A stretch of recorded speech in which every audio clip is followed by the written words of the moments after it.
Hello everyone, and welcome to this month's Qubit Tech Talk. I'm here with the illustrious Tim Clifton, our Director of Operations, and we are coming to you live from our worldwide headquarters here in rainy LaPorte, Indiana. Today we're going to talk about supply chain ransomware attacks. And there's been, in the news, Kaseya was a software company that got compromised, and ransomware attack kind of came out of that breach. That term supply chain ransomware attack, I just kind of want to explain that for some people that may not know exactly what that means. So Tim, what is a supply chain ransomware attack? So when you talk about a supply chain attack, what the attackers wanted to do is attack the most amount of users possible. So in this case, what they did was they actually compromised Kaseya's remote management software called VSA. And what they did was they started by compromising the authentication that actually they were able to bypass it and get into the back end of the VSA software's platform.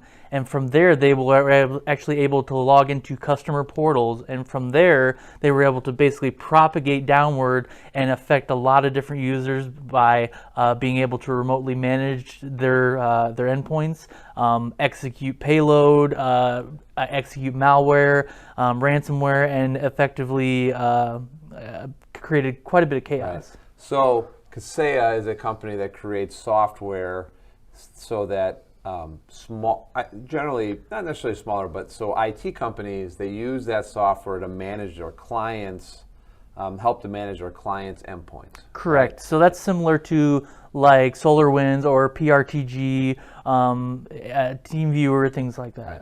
So they compromised Kaseya, right, at the Kaseya level, and then that got pushed down to thousands of what I read, like little clients, right? So smaller businesses that their IT guys, so to speak, right? So probably usually companies were using the Kaseya software. So then the bad guys can compromise Kaseya, and Kaseya, since Kaseya is always communicating down to the little guy level, right? They compromise it here, and then it pushes out to all these. So next thing you know, you got thousands of companies, right, that are infected, right?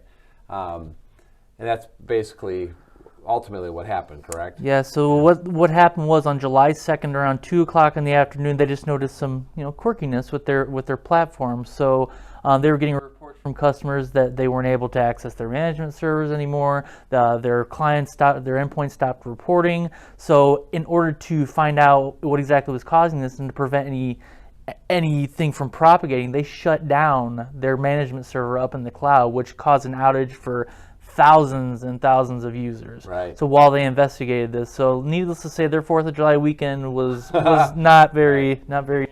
Right. So while they investigated this, at the end of the day, they found out that roughly only 150 users were affected. Right. But even so, that's 150 organizations that lost thousands of dollars because of this. Like there was a grocery store chain in Sweden that had to shut down 800 of their stores because they couldn't open their cash registers. Right, it's crazy too. And so again, it's a lot of the same types of things we talked about in the past. Having good backups, right? Because a ransomware comes in, encrypts your data. So if you have good backups, you can just restore the data and the ransomware is ineffective. But if you don't have good backups, is what leads you to maybe pay the ransomware. Absolutely, and a lot of these users, what they ended up doing was just either restoring from a backup or clearing off their end systems and putting the files back on manually or whatever, right, or just reinstalling whatever was corrupted. But so they effectively wanted Kaseya to pay $70 million to ultimately make this all go away.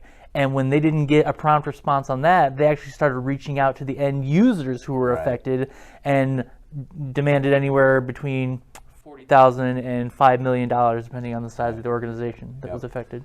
But ultimately, that's the supply chain ransomware attack, right? The software provider gets compromised in some capacity, and then it's propagated down to all of these other people. It's not like every individual person was breached, they penetrated them individually.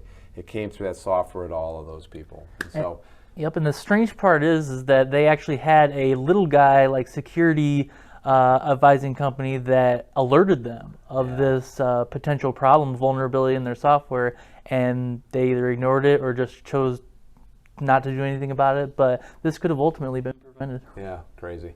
Okay, well, that's this month's Qubit Tech Talk. We appreciate you watching to the end. Thank you.